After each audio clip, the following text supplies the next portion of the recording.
Come out to Growl Incorporated today until 3 p.m. and register to win a 2011 Chevy Cruze Eco with an estimated 42 miles per gallon. You could be one of 12 finalists drawn from participating Central Illinois Super Chevy stores. Each finalist will receive a Chevy key, but only one will open the prized Cruze Eco, putting the winner in the driver's seat. For complete details, log on to superchevystores.com. Again, today is the last day to register out here at Growl Incorporated. That's where we are this morning for the Cheap Seats show. Jake, what's been going on this week? A lot of sports stuff, just some little things to get to. But, man, that's kind of a cool giveaway there, huh? Yeah, you got to come out here. The last drawing will be at 3 o'clock today. So come out, and you never know. You got a chance. A lot of you get the wife out here, don't we? Yeah. Come out and draw up. We'll take the kids. Names. They go get a car. That's right. You can't. That's a good present. It's her birthday's coming up anyway. That's exactly right. A lot of baseball going on, Jake. The 14th season of interleague play started, and for our two clubs, it did not fare well. Not well at all. But at the same time, it is kind of fun. I'm a Cardinal fan. I was watching the Cardinals, but I did flip over to the Cubs to see them playing. Oh, you think it was fun to watch them 15-5 loss? Well, I'm going to be completely honest. Anytime that happens for me, it's fine. But at the same time, just to see, that's something that, unfortunately for the Cubs, they're probably not going to. It's probably not going to happen too often, unfortunately, just by the circumstances. The Cardinals played there a couple years ago, not in interleague play. It was pretty cool. Yeah. Didn't work out again the way I wanted, but at the same time they were there, which is pretty cool. Well, first time in, 92 or 93 years the Cubs have been back to Fenway, and it didn't fare well for for my Chicago Cubs, 15-5. What a beautiful ballpark, though. Yeah, it had to be if you wanted to watch that if you were a Cub fan. 15-5, the Cubs go down. The Red Sox had 19 hits. Our boy Davis, who they just started last Saturday, we were talking about the human rain delay. He might as well go back to the rain delays because he's 0-2, has not fared well in his first two starts, and last night was even worse. Yeah, Boston was actually looking like the team that everybody was predicting last night. Right. I mean, they're hitting the ball everywhere, and their defense is actually right where they thought it was going to be in the outfield, especially. So well, it's interesting this early in the season how things are looking with the on the east side there with Tampa Bay still up at the top, I believe, of the division. Yeah. Tampa Bay is 25-0 or 25-20. Boston 24-20, and this series or something might get Boston going, putting up 15.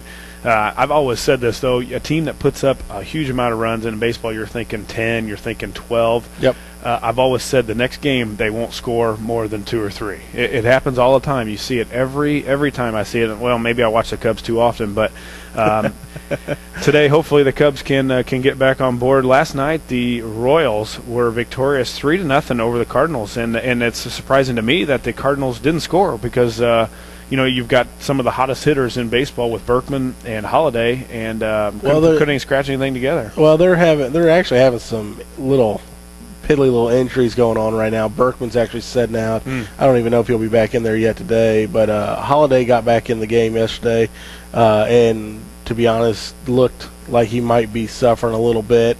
And then they have some other players that are kind of mixed and matching around the field. You're missing your starting second baseman, your starting third baseman, your starting right fielder. Kind of opens up some holes there, but still, they actually couldn't get. It was funny. Carpenter's pitching and probably 6 full innings, and they could barely. I mean, they got a couple slap base hits, but could barely get to the ball when he was pitching. Then that 7th inning came around. Boy, he gives up hits and a bunch. And all of a sudden, they're down 3-0, and looking for the offense to bail them out, and it wasn't happening last night. Well, I guess if there's one bright spot for the Cardinals, and you're a Lincoln area resident, that Kevin Seitzer's the hitting coach at Kansas City. So I guess you could say kudos to him and his club for. Well, they've got a young team that's fun to watch. Yeah, they are. Man, they got some young players on there that maybe not so much this year, but in the next couple of years they're probably going to be right there. I don't know what they are in the standings. But like I said, they're looking like they have a shot to pull some things together. Yeah, and they're not bad. Of course, Cleveland's off to that great start, 27-15 in the Central Division, in the American League. Detroit 22-22, and Kansas City 22-22. So they're right there. Yeah, they're right there. And the Cardinals dropped one last night, 3-0. The Dodgers get a late inning rally and beat the White Sox 6-4. Cleveland was a winner over Cincinnati 5-4. Pittsburgh 10. Detroit 1. That seems Cleveland like came back then, huh? Yeah, it seems like every time we're doing the show on Saturday, Pittsburgh's always winning on a Friday night. They're staying sharp, 21-23. I say sharp. That's the Central Division, which is not a very good division. If you're going to go for that, Cardinals 26-20, Cincinnati 25-20, Milwaukee 21-23, Pittsburgh 21-23, and my Cubs are below Pittsburgh, which is not a good spot to be, 19-24, and the Astros bring up the cellar at 16-29. The Mets were victorious last night over the Yankees 2-1, Philadelphia 3, Texas 2, Washington 17, Baltimore 5, Houston 5, Toronto 2, and Florida 5, Tampa Bay 3. So a lot going on in baseball. We saw another no-hitter go on this week, and there's a lot of things. And some I was listening to the sports show this morning on ESPN, and they're saying, do you think interleague play will be here in 5 years, Jake? Is that something that do you like interleague play? You know what? I was actually talking about this yesterday with a couple buddies of mine, and I actually like interleague play. I wish they'd do some things a little bit different. I wish they would change it up so the American League cities would actually have the pitcher batting, and then switch it to the National League cities have the DH batting. Nice. I mean, my only thought behind that is, and I think they actually brought that up on a TV show last night too.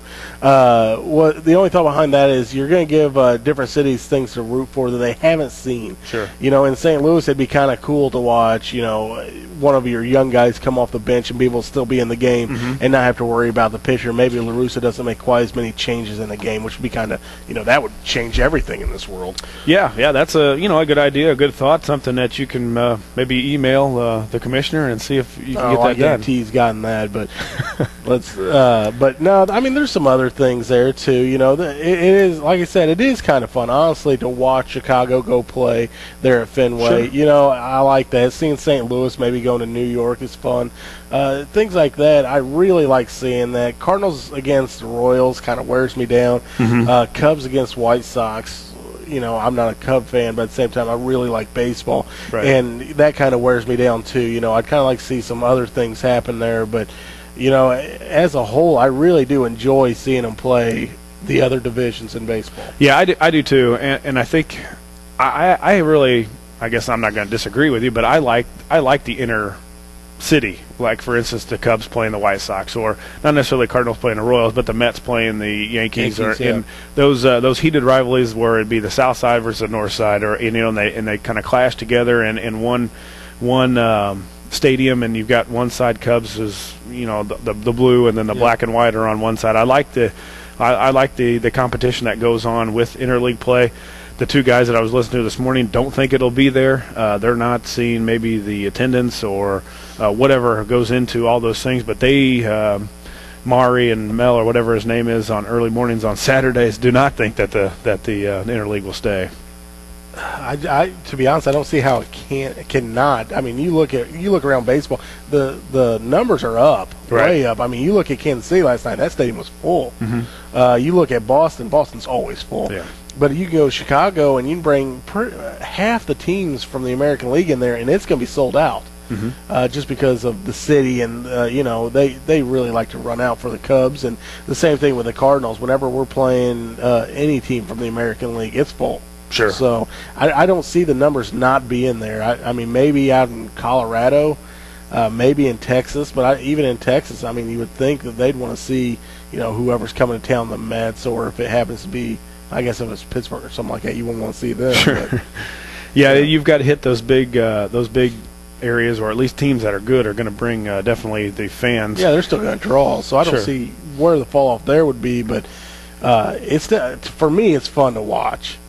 Yeah, it is, and I enjoy it, and I especially in the summer, it's a little hard for me to watch. The kids want to go outside. You don't get to watch a lot of TV, but anytime I can catch the Sports Center replays is it's about as much baseball right now. In the we're in that lull area, I think, where before you hit, like we talked about last week, before you hit the All-Star break, is you kind of get excited, Trades and the and all trades that, start yeah. coming up, and then the playoffs, and now you're in that lull of, all right, let's weed out the season. It's a long season. Let's keep it going, and well, to this get point closer.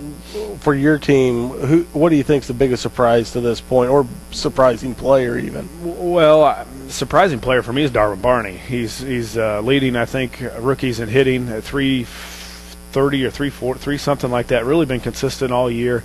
We're just not good. I mean, we don't have team unity. They call this, like every team calls this, team closed door meeting. Well, I'm not sure Quaddy's going to be there much longer, but I don't know how long the general manager can stay. I mean, how can you be so bad for so long in this day and age? If you don't if you don't win, you're out of there. Just like any coach, any player you've traded.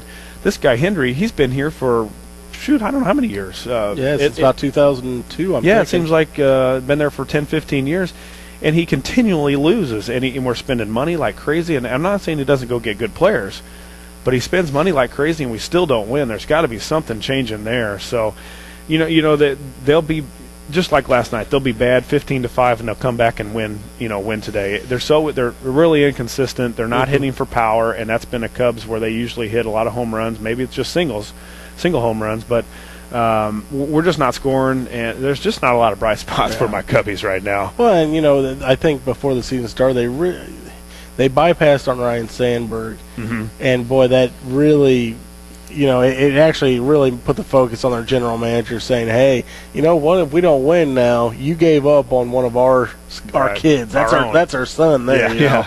And now he's gone back to where he originally came from, which is Philadelphia, and if this guy can't pull out some victories, it's not going to be pretty. No, it's going to be a long season for the Cubs, and it's bad when I don't want to go to a game at Wrigley because I enjoy Wrigley Field. I love that place. The atmosphere around the town is great, and when I don't want to go to a game during the summer, and I don't want to go this year, the Cubbies aren't doing so well. Yeah, it's a rough year. Yeah, we're going to take those boys yours down to St. Louis. We'll invite them. I do. It's easy to get out of that city. I can park easily. I'm home in 2 hours. It doesn't cost me a fortune to park. I like going to the Cardinal Stadium. I might be down there. May not be to watch the Cubs, though. There you go. We're going to take a quick commercial break. We've got exciting NBA basketball, and then the second half hour, we've got newly assistant coach at Eastern Illinois, Geoff Alexander, a former standout here at Lincoln. He'll be on in the second half hour. We're going to take a quick commercial break. You're in the Cheap Seats on 96.3 FM and WLCN online. Here at Grau Incorporated for the Dream Cruise giveaway. Come out to Grau Incorporated today until 3 p.m. and register to win a 2011 Chevy Cruze Eco with an estimated 42 miles per gallon, which is definitely better than my 3/4-ton truck. You could be one of the 12 finalists drawn from participating Central Illinois Super Chevy stores. Each finalist will receive a Chevy key, but only one will open the prize door to a Chevy Cruze Eco, putting the winner in the driver's seat. For complete details, log on to superchevystores.com. Again, today is the last day to register, 3 p.m. out here at Grau Incorporated. Cheap Seats, Josh Komnick, along with the furniture guy, Jake Johnston. And Jake, we got Marty Spears on the line. Marty, what's going on? I just want to check in with you guys, let you know we had a good night of racing last night. Mother Nature held on, give us a good night, so we had a pretty decent crowd. Good racing all night long in all the divisions. Yeah, it sounded, I was a little worried there for a while when I looked up at the sky that the blueness was coming in quickly, but it sounded like the weather held off, and how did the turnouts go? It's pretty decent. I think a lot of people, they were kind of scared because the weatherman kept saying, rain was coming in, so I think it held a few people out, but I also think a lot of people were holding out for next weekend. Got a big 2,000 to win late model show coming to town. So sure. They're bringing out a lot of people. Yeah, what did you have? You got any results from last night? Yeah, we'll start off in the Hornet division. Damon Jones still dominating. Damon Jones from Chestnut, Illinois. But we had Kenny Butterfield coming down there, and he gave him a pretty good run for his money. Kenny ended up having some trouble toward the end on the last lap, but other than that, we had a good race. The street stock division, we had Chuck Barnes from East Peoria, Bobby Eskew from Cornland, Illinois. He came in a close second. It was a great racing all night in that division also. Mark Anderson from Canton, Illinois. He won the E-Mod. Matt Golden from Springfield, Illinois, won the modified division when Alan Weiser, I think Alan's running first in points. He was right on his tail. Another good close race all night long, and Randy Myers from Springfield, Illinois, won the crates. So it was Nick Bowman. Nick Bowman has another story all night. Nick Bowman ended up blowing up his car. Uh-oh. He ended up borrowing a car, starting on the tail of the field all the way. I think he ended up finished second. So I mean, it was a good night of racing all night long, and we're looking really forward to next week. Yeah, sure. And I'm curious To find out, a couple of weeks ago we had John, and you had the $1,000 bonus if you I forget the racer's name, but if somebody were to beat him, you were going to add $1,000. Did anybody do that yet? Well, actually, it was $100 per night. I was just bumping it up a little bit for him, Marty. I appreciate it. That probably brought in a lot of cars, but what we were trying to do is it was in the Hornet division. Damon Jones is really dominating that division. He's got the car set up. He's doing real well. But we did that trying to entice some other drivers from other tracks to come up there, which it did. But in the long run, it got a little aggressive. It got a little crazy, so we ended up dropping the bounties. But Butterfield, he's got a fast Honda. He was hanging right in there. He had some troubles last night, like I said, on the last lap. So Damon ended up prevailing again. So somebody will knock him off. Sounds good, Marty. Tell us, I know we talked about it earlier, what's coming up This Friday, a big event out at the racetrack. Okay, this Friday we're going to have it's going to be the Northern All-Stars late models. It's 2,000 to win. And I was telling Jim yesterday on the phone that we got guys coming from all over that follow this series. I mean, there'll be some big hitters coming. Of course, we'll qualify those guys. We'll run our hot laps, and we'll qualify them. Of course, your qualifying position will be where you start in your heats and where you end up in the field. It's 2,000 to win. Like I said, there's guys coming from other states coming in. It's going to be a big deal. We're really looking forward to it. We'll run everything except for the crate late models that night. So it'll be our regular show, which will be street stocks, the wild things, modifieds, and then we'll also have the big late model show. Sounds good, Marty. Anything else to tell the listeners for Friday? Well, I just wanted to, encourage everybody to come out. If you've never been there, if you have any questions, give us a call on the track hotline, or you catch us on LincolnSpeedway.org, and we'll answer any questions you got. We look forward to everybody coming out and give us a shot, and we want to thank you guys in Lincoln and Logan County area for supporting us. We really appreciate it. Yep, no problem, Marty. We will we'll check you guys out Friday and give us a ring and let us know how that big Saturday night next Friday night. No, let us know on Saturday next week how it goes. All right, guys. Thanks, and again, thanks for everything you guys do for us. Yep, thank you, Marty. Marty Spears from the racetrack checking in as always on Saturday morning on the cheap seats. Jake, before we get Coach Alexander, number 2, I'm going to say. We've got 3 of them that come on the cheap seats pretty regularly, so I'm going to go with Coach Al 2. Will be joining us for the first time ever on the cheap seats now that he's back in Illinois at least. But I want to get to the NBA. Of course, our beloved Bulls went game 1 on Monday night. And okay, before I get to this, let's iron this out. We had a game on Monday, Chicago.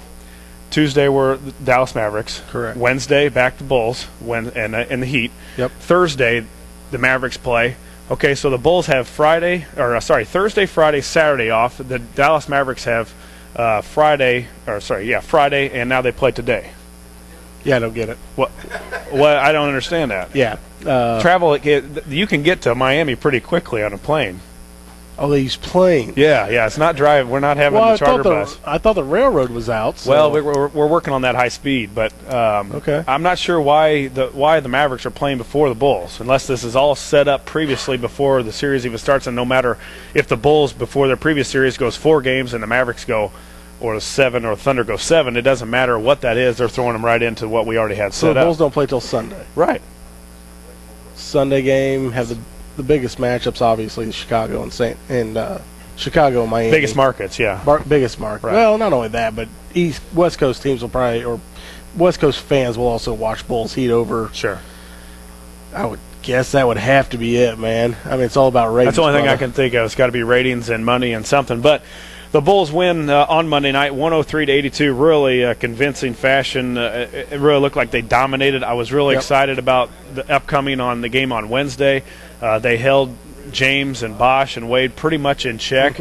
And you really didn't hear about this Udonis Haslem guy who's been hurt most of the year, starting to come on now. And then in game 2, he's an animal. He really provides a spark for him. Haslem has 13 points. The Heat win 85-75, and it really showed, I thought, Wednesday night that the Bulls don't have much past Derrick Rose. Well, Carlos Boozer is not the answer. They were kind of cold and well, most of the game, to be honest. I mean, it looked like they had some shots that if they would have fallen, I mean, they had a Corver wide open for a couple threes, and he couldn't knock them down. You know, if those go down, the Bulls actually would probably have been in the lead there for a little bit. If they would have gotten the lead, I think it would have been a different story, to be honest. But LeBron James, man, he was just an assassin in that game. Anytime the Bulls were making a run, he'd come down and make just a huge shot. He was definitely the man the other night in the fourth quarter. Haslam had a good energy game, man, and that's what they need. They didn't have any bigs with any energy. He came off the bench, gave a good spark. I think he had somewhere around 13 points, and he really just kind of made the ball flow a lot easier, too. He got a couple of the misses back and put them in for him, and that was huge. That's something they didn't get at all. Sure. They had no hustle points in the first game, and that game they had just enough that got them over the hump there. But still a pretty good game, even though, I mean, the game was competitive all the way through. And I don't think that Derrick Rose can be shut down to the point he was a second time. I don't think they can do that 2 games in a row. If Boozer only scores 7 points, Bulls aren't going to win. I can tell you that right now. I mean, 7 points, 21 for Rose that night, Deng with 13. That's really the only ones in double figures. LeBron James had 29, Wade 24, Bosch 10, and Haslam 13. You brought in Boozer to be that power forward, to be that second scorer, and against taller guys, he doesn't score well inside. He wasn't scoring well, that's correct. Yeah. And if he doesn't score, I think he's got to be at 14, 15 points. I'd love him to be at 20, but I don't know with the matchup that he has if he can do it. These guys are taller than him. They're more athletic. Boozer doesn't get off the floor very well. He's a big body. Yeah. But if he doesn't score 15 points, I don't know where the Bulls are going to score. And you see at 75 points the Bulls only put up. Yeah, well, Taj Gibson has stepped up quite a bit, and that's what, to be honest, Boozer didn't get a lot of time in the second half either. You know, they looked at Taj Gibson and said, hey, you know, he's playing a little better, and let's just keep him in there. And Gibson really played well as their other bigs. You know, the problem is they weren't getting those extra baskets, and I think a lot of that had to do with Haslam showing the energy he did. But, you know, with the Bulls coaching staff, and like I said, with Derrick Rose in there, I don't see that happening 2 games in a row. Yeah, and move to a more exciting series, I think, as far as if basketball play, you want to watch up and down, you want to watch scoring, the Mavericks and Thunder. The Mavs and Thunder are tied 1-1. Dallas won at home the first night on Tuesday, 121-112, where Nowitzki was just ridiculous. I mean, maybe the best shooting night I've ever seen. Something like, was it 31 for 31 from the line or something like that? I mean, he missed 2 shots. He had 48 points. And then we move on to Thursday night, which the Thunder won 106-100 over the Mavs. Nowitzki with 29, Chandler with 15, Durant, Harden off the bench. Westbrook sits the whole fourth quarter but still puts up 18. And, you know, that night by Nowitzki was something else. Fadeaway jumpers. This guy's 7 foot. He fades off a 1 foot. He's unguardable for the Thunder. The Thunder do not have anybody that can stay with him. It's just basically this series is whoever can score the most points. That's exactly what it's going to be between Durant and then Dirk Nowitzki there. I mean, it's whoever's going to score the most points is going to win. There's not a lot of defense going on, but boy, it is fun to watch up and down game like that. Yeah, and when the Thunder come into Oklahoma City, when this matchup tonight actually, I think that thing starts at I believe it's around 6 o'clock tonight. That place will be rocking. The farthest they've ever been, Oklahoma City. That place will be rocking tonight, and a fun series to watch, as you said, go up and down the court. But we got probably another month left of the NBA, it seems like, and we'll finally have a finals winner. But then we just had the draft by the NBA as well. Right. Cleveland getting 2 of the top 4 picks. That's something maybe to perk the city or in the area of Cleveland's interest in basketball game. And get them LeBron out of their mind if they ever will. Yeah, the decision to take his town to South Beach. That's right. Maybe it won't be so bad here in another year or so. Well, we're going to take a quick commercial break and pay some bills here and be back with new Eastern Illinois assistant head coach Geoff Alexander. You're listening to the Cheap Seats on 96.3 FM and WLCN online.com. 96.3 FM and WLCN online.com out here at Growl Incorporated for the Dream Cruise giveaway. Come out to Growl Incorporated today until 3 p.m. and register to win a 2011 Chevy Cruze Eco with an estimated 42 miles per gallon. You could be one of 12 finalists drawn from participating Central Illinois Super Chevy stores. Each finalist will receive a Chevy key, but only one will open the prized Cruise Eco door, putting the winner in the driver's seat. For complete details, log on to superchevystores.com.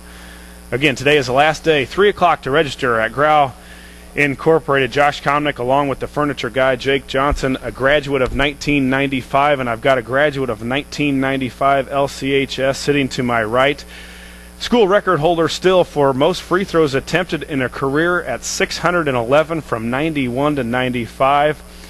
And the newest member of the Eastern Illinois basketball program, Coach Al, number 2, is what I'm going to start. We've got Coach Al, number 1, of course, the big guy here in town. And we've got younger brother of the guy to my right, Coach Al 3. And now we've got Coach Al 2, Geoff Alexander. Geoff 1, welcome back, and thanks for joining us today. Thank you. Thank you. It's good to be back. Yeah, and you've made the long trip. You've gone off to school after 95. Some people have talked to me, where's Geoff at now? Where did he go to school, and where's he playing at now? Where's he coaching? Give us a rundown. How long you've been gone? Where'd you go after you left LCHS and your playing career, and then after playing career has brought you back to Eastern Illinois and an assistant coach? Well, back when I left in 95, I went to Burlington, Iowa, played junior college basketball for Coach O'Brien, who I just spent the last 5 years with, as an assistant with. Mm-hmm. Spent 2 years there, and in 97 went on to Western Illinois and finished my playing career there, and had a great experience with Jim Kerwin, who's now retired and out of the business, and also played for Brad Underwood there, who's now an assistant at Kansas State. Mm-hmm. And had a great experience there. After I got done playing, I finished school and was on staff as a graduate assistant there in Macomb for 2 years. From there, went on, took my first job, my first paying job out of down in Texas at a junior college, Jacksonville College, which is in the eastern part of Texas, and just spent 1 year there. And when Brad Underwood, who I mentioned earlier, took a job at Daytona Beach and at another junior college, I left and went there and was there with him with 3 years. Mm-hmm. So had a lot of fun down there. Nice area. Yeah, enjoyed the beach for 3 years, and coached a lot of good players. Solomon Jones, who's now with the Indiana Pacers. Got to the region championship a couple years down there. Got knocked out by a really good Chipola team.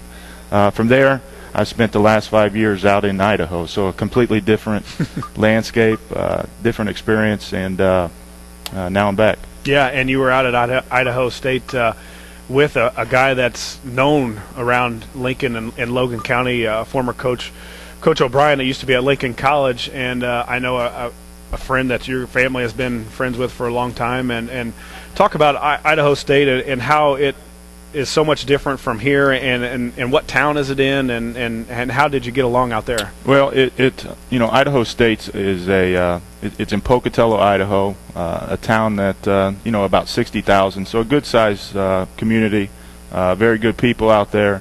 Idaho State University, itself, it's about a university of about 14,000 students, in a very, very, pretty part of the country. I hadn't been there. In fact, I didn't even step foot in that state before I took the job. So I had just gotten married to my wife, and we hadn't seen it, so I drug her. She's a southern girl, and drug her to a part of the country that we had never seen. Right. So beautiful part of the country. I don't know if you've ever been out there. No, I have not. It's obviously skiing and fishing. It's a great place. I think it's the world headquarters, they call, for fly fishing. There you go. It's a beautiful part. I enjoyed it. I had obviously worked for a great boss, which is in the business that I'm in is very important, very Mm-hmm. loyal guy. And we past couple of years we had some some tough times as far as getting some wins. We hit a injury bug a year ago that was really painful. But it was a good time. I enjoyed it. It was a great experience, and I learned a lot. You got into coaching. I don't know this answer for sure, but I could imagine that because your old man has done it, You grew up around basketball since you were born, I'm sure. Was that the biggest influence to get you into doing what you're doing now? Is what your dad has been able to do for so long? There's no question. And my foundation, my philosophy as a coach, and I'm fairly young to the business. I've been at 10 years, and that's that's pretty young. My foundation, my beliefs, is all started here by my father. Sure. And from the basic fundamentals to just the overall philosophies of how you do things, the work ethic that it takes to be successful. It all comes back to him. And back in grade school, when he took me to my first Final Four in Indianapolis, that's when I said that this is what I wanted to do. And it's something you can't step in the door half-footed. You got to go in full force and put everything you got into it. It's a crazy business. There's a lot of things that go into it, and I'm just trying to do the best I can and work at it and see where I can get to. When you talk about that crazy business, and you talk about your wife, and let us know who she is, and I know you've got some young ones running around that I'm sure Coach Al and Denise are ecstatic about being back in Illinois so they can see them a little more often. Let us know a little bit about your family. Well, my wife I met when I was in Florida. She was in Miami. We met down there. I had a good friend that was on staff at the U, and she worked in athletics as the sports information director. She worked with football, women's basketball, soccer. So she has a college background in the athletics, which is really important because it's the time that we're away from our families and all that. She understands Sure. That part of it.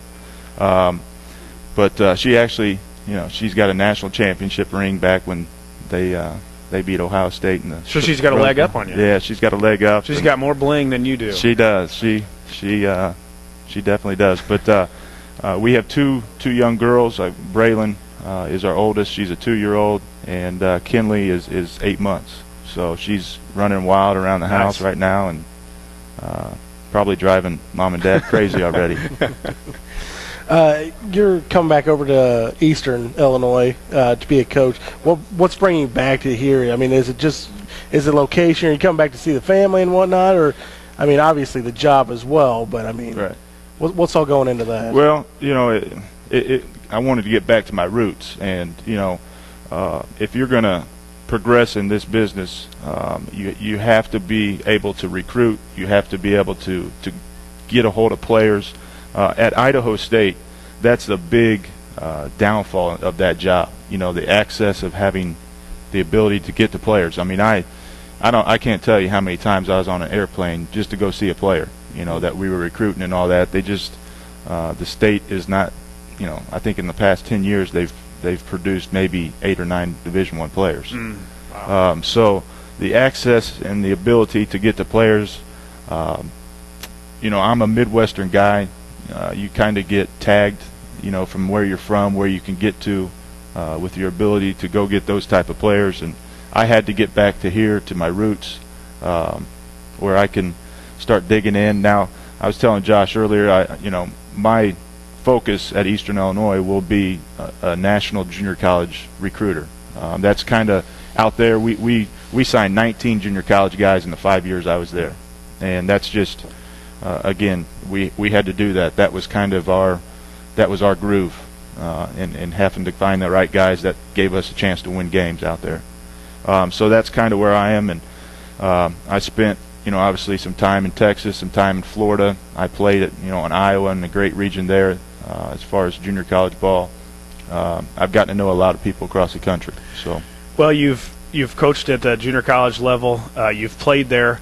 And I'm assuming at Texas, you form some relationships. You form some relationships down in Panama City. You have relationships because you're from this area. How much does that help? And also, how much does it help you playing? I know Southeastern basketball, Southeastern Iowa basketball pretty well. I mean, they're a powerhouse. How much does that help you? And when you go into a family's house saying, here, I was a JUCO guy. I played at Southeastern. I coached at Texas. I coached in Florida. I'm from the Midwest here. How much does that help you bring a JUCO guy out of Connecticut or out of Ohio to come to Charleston, Illinois? Right. Well, like you said, just to understand the dynamics of that level. A lot of times you got guys that can't make it academically directly from high school to the Division I level, so they have to go that route. Sometimes not. Where there'll be some guys that are there that are academically ready. Yeah, absolutely. I've spent. I played there. I understand. It's good basketball at that level. It really is. And now being able to translate that to the next level, guys.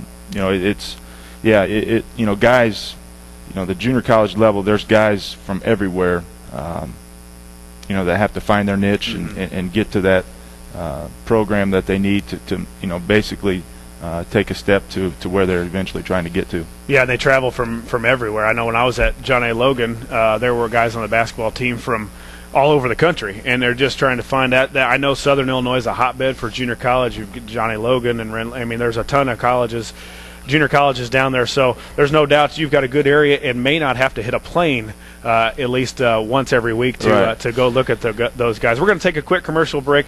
Be back here with the newest member of the EIU Panthers, assistant coach Geoff Alexander, back here on the Cheap Seats, 96.3 FM and WLCN online. Out here at Growl Incorporated for the Cheap Seats, Josh Komnick along with the furniture guy Jake Johnston, and back to Illinois. Geoff Alexander, new assistant coach at Eastern Illinois, comes back from Idaho State. Want to let everybody know the Link Community High School basketball coaching staff will be hosting a basketball camp on June 5th, 6th, 7th, 8th, and 9th. The camp is for both boys and girls entering grades 1 through 10. This camp will teach drills and techniques geared towards the basic fundamentals of basketball. Applications can be found on the Raylor Basketball website.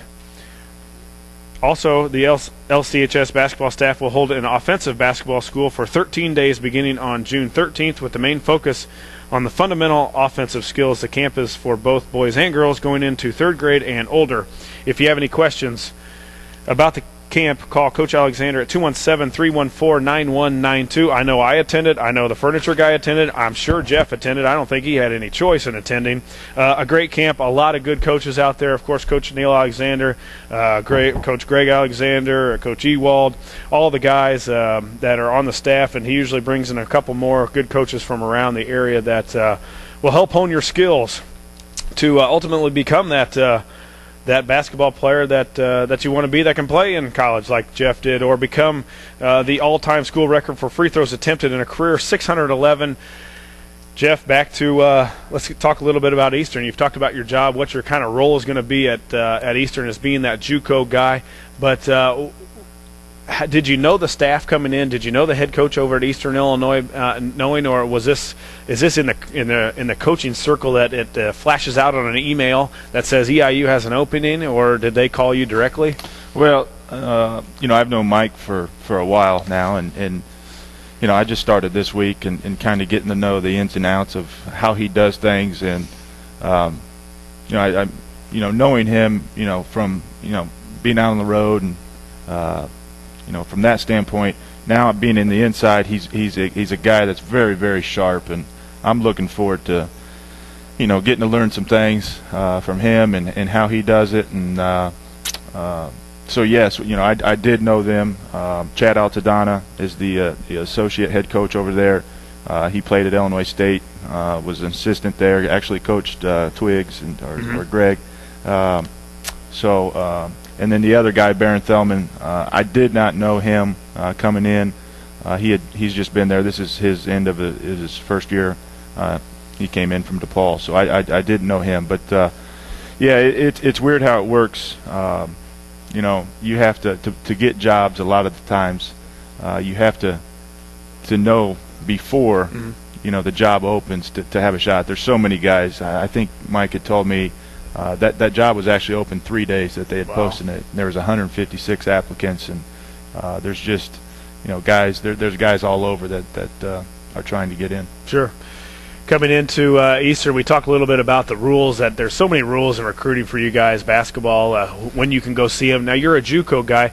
Are there leagues out there, or are there something going on where, I know there's a lot of the AAU stuff and high school stuff, but for guys that are just finishing their freshman year at a JUCO, how do you go see them during the summer, or do you get to see them only during their season? No, July is the big month where you can get out, you can evaluate.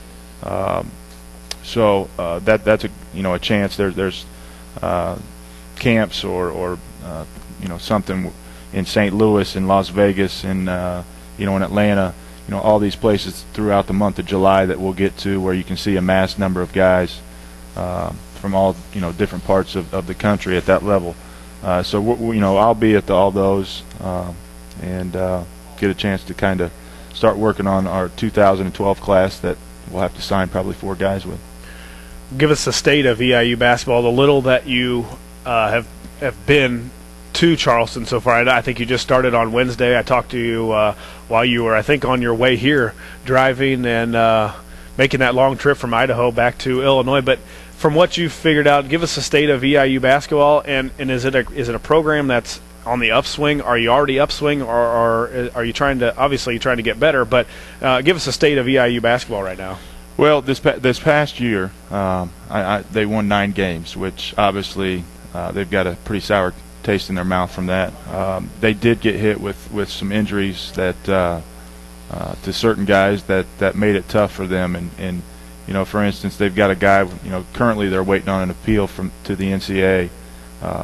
Tyler Laser, who was their leading scorer as a sophomore and junior, was an all-league guy, went down, played in 10 games, and to get a medical hardship, you can only play up to 9, right, or a certain percentage, which is 30%.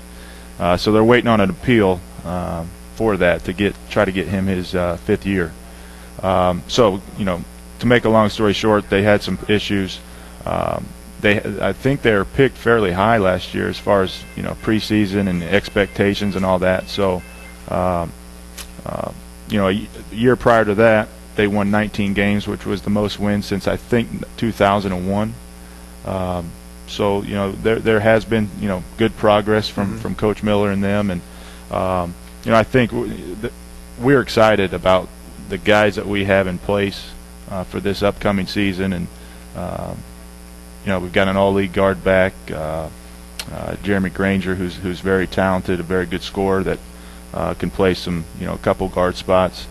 So yeah, we're excited. We've obviously still at it as far as putting together what we a team. We just signed a kid this past Wednesday from he's a Chicago kid that's been at West Texas Junior College, who we really like, and things are starting to fall into place.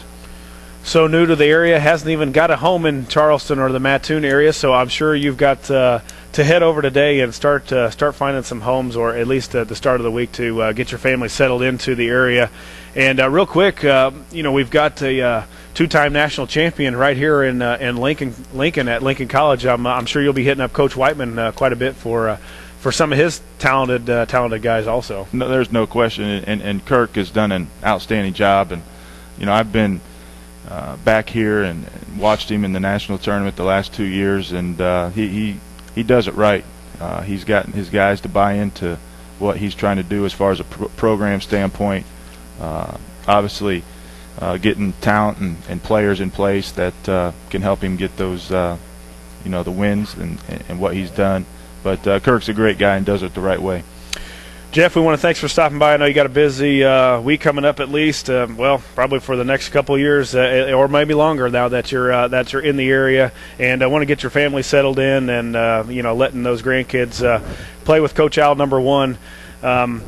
I want to thank you for coming in, and good luck at EIU, and we'll hopefully get you in at another time when you're out on the recruiting trail, maybe midway through the season or something, that you're over here at Lincoln College checking out a game on a Saturday. We'd be more than happy to have you stop by. I appreciate it, Josh. All right. And good seeing you, Jake. Good seeing absolutely, you. Jeff. Yep. See you, man. We're going to take a quick commercial break, be back with Chris Grau, and we're going to talk about the Dream Cruise giveaway. Back here at Grau Incorporated for the Dream Cruise giveaway. Couldn't get a hold of Chris. He must have had a customer come in. So we're gonna amp it up for him though a little bit. Come out to Grau Incorporated today until 3 p.m.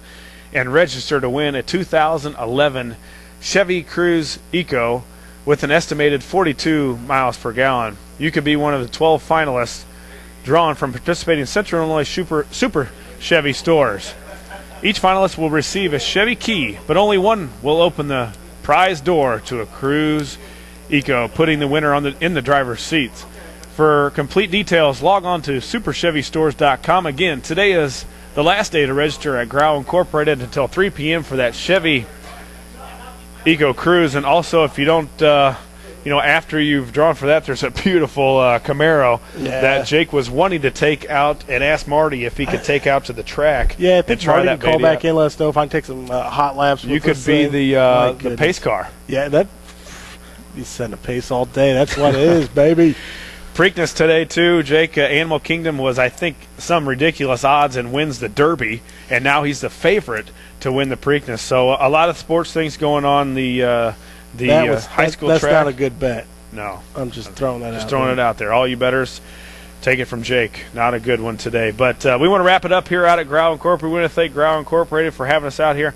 We want to thank the furniture guy, Jake Johnston, Marty Spears for calling in from the track. New assistant coach at Eastern Illinois, Geoff Alexander. I want to congratulate him on that and welcome him back to the community. And like always, want to thank all our guests that come into the cheap seats. Josh Komnick, that's going to do it for the 21st edition of the cheap seats. We'll be back 21st of May. That's what I was meaning. Yeah, 21st. We know where you're going. You knew that? Okay. Yeah, it's fine. It could be the 21st. We've had quite a few. But we'll be back at Beck's Travel Plaza next Saturday, 9 o'clock to 10. For Jake, I'm Josh. See you next Saturday.